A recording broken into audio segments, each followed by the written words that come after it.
Welcome to another Vengeance Producer Suite Phalanx video. This time we'll show you how to customize your Phalanx. Click on the Customize button at the top of the user interface to activate Phalanx's User Customization mode. In this mode, you can grab any controls and drop them onto areas within the sample pads for more immediate access. For example, let's take the Frequency 3 gain control in the EQ. Even entries in the modulation matrix can be copied to the customization area. As a starting point, we'll use our sound from the modulation matrix video. You can also drag and drop the lo-fi amount onto the sample pad.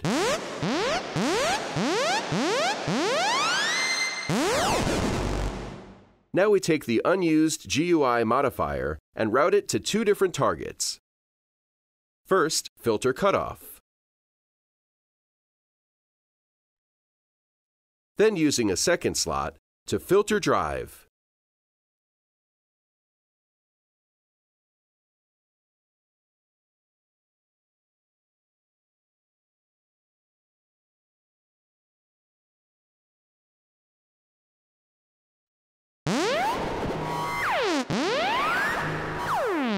The Go Crazy label doesn't seem very appropriate now, so why not rename it? For quicker access, we could also drag and drop that GUI modifier into our Customize area.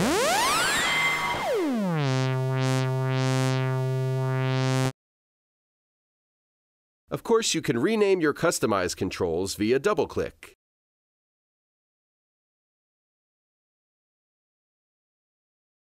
Or change the order of those elements. And of course, remove them from the list again. We already showed you, in the Introduction to Sample Pads, that each sample pad in Phalanx can have its own custom name and background color.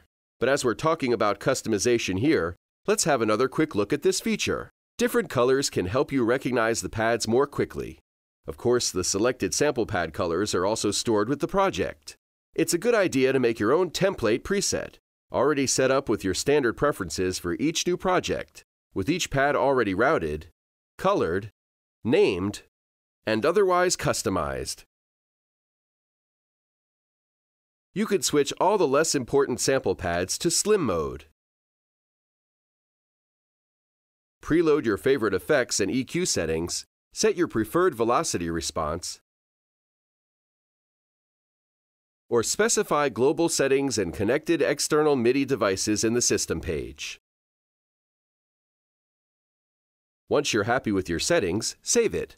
Go into the System page and set that one as your default, the preset that will automatically be loaded whenever a new instance of Phalanx is started. Now let's move on to the Midi Learn function, with which you can integrate external equipment such as MIDI keyboards and controllers into Phalanx. All you have to do is switch Phalanx into its Midi Learn mode by activating this button. Then click on the knob or fader you want to remote control from your MIDI hardware. A window opens, and Phalanx is now waiting for incoming MIDI control signals. Now adjust the control, the knob, or fader on your hardware in any direction. Phalanx will display all incoming MIDI messages. Once you have moved that control, confirm the assignment by clicking on OK. The Phalanx parameter can now be remote controlled. Let's add another control to our set of MIDI learned functions.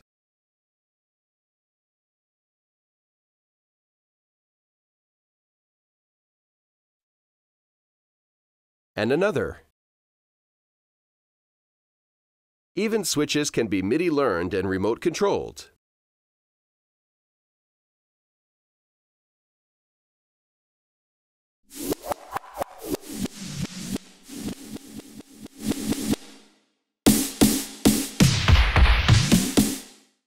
Phalanx also recognizes gesture controls.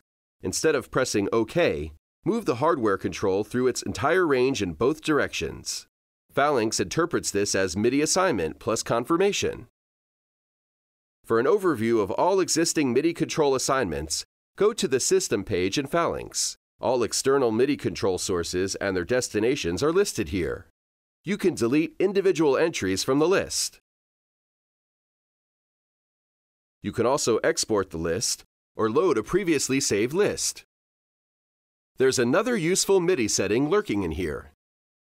If you find that your keyboard or pad controller is sending an octave too high or too low, you could correct that here.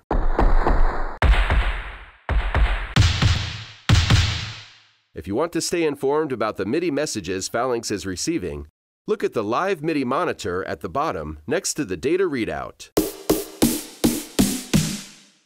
This is where all incoming MIDI data is displayed, including note-on, velocity, and continuous controllers. If Phalanx hasn't received any MIDI for at least 3 seconds, the text becomes darker, but the most recent message remains visible here.